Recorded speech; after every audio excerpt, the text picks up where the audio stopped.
Singapore supreme court ने ऐसा धमाका किया है कि भारत के पूर्व मुख्य न्यायाधीश दीपक मिश्रा साहब सुर्खियों में छा गए हैं। लेकिन इस बार वजह कोई सम्मान नहीं, बल्कि एक बड़ा विवाद है। क्या है पूरा माजरा?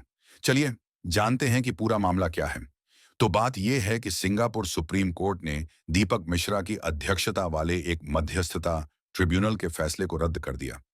अब आप सोच रहे होंगे, अरे फैसला रद्द तो ठीक, लेकिन इसमें इतना हंगामा क्यों?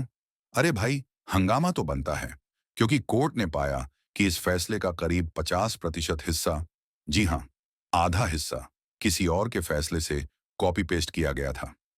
451 पैराग्राफ में से 212 पैराग्राफ सीधे दो पुराने मध्यस्थता फैसलों से उठा लिए गए।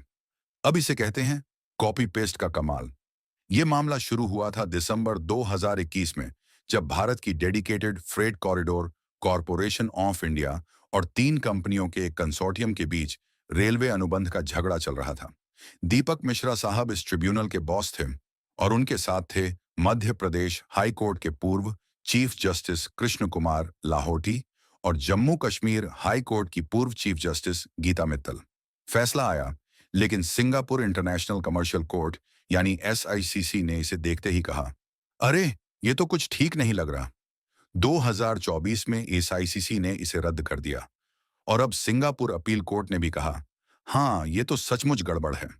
सिंगापुर के मुख्य न्यायाधीश सुंदरेश मेनन ने 40 पन्नों का फैसला लिखा और साफ कहा कि इतना कॉपी पेस्ट करना प्राकृतिक न्याय को ठेस पहुंचाता है। कोर्ट ने यह भी कहा कि यह नकल साफ पक्षपात दिखाती है और शक पैदा करती है कि ट्रिब्यूनल ने मामले को ठीक से देखा भी या नहीं। आमतौर पर मध्यस्थों के नाम छुपाए जाते हैं, लेकिन इस बार कोर्ट ने कहा, नहीं, दीपक मिश्रा का नाम तो बताना ही पड़ेगा क्योंकि मामला गंभीर है।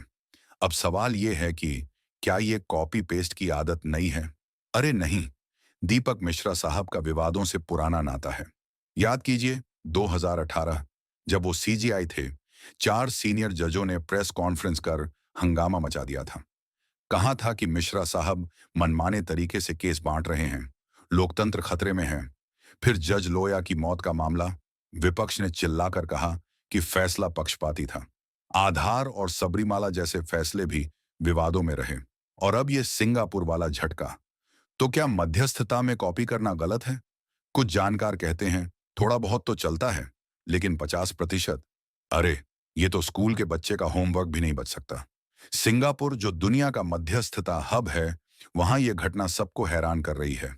लोग कह रहे हैं कि अब मध्यस्थों की क्वालिटी और चयन पर सख्ती बरतनी होगी। और भारत, यहां तो शर्मिंदगी की बात बन गई। हमारे पूर्व CJI का नाम इस तरह सुर्खियों में। अब बड़ा सवाल, क्या ट्रिब्यूनल के बाकी जजों को यह कॉपी पेस्ट दिखा नहीं, या दिखा और चुप रहे? ये रहस्य अभी अनसुलझा है। लेकिन एक बात साफ है, यह घटना भारत को सबक दे रही है। मध्यस्थता में पारदर्शिता और मौलिकता लानी होगी, वरना दुनिया में हमारी साख दांव पर लग जाएगी।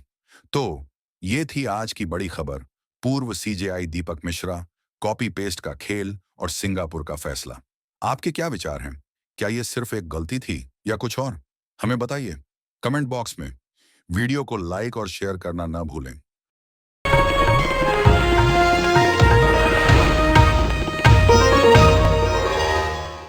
Disclaimer under Section 107 of the Copyright Act 1976. Allowance is made for fair use for purposes such as criticism, comment, news reporting, scholarship, and research.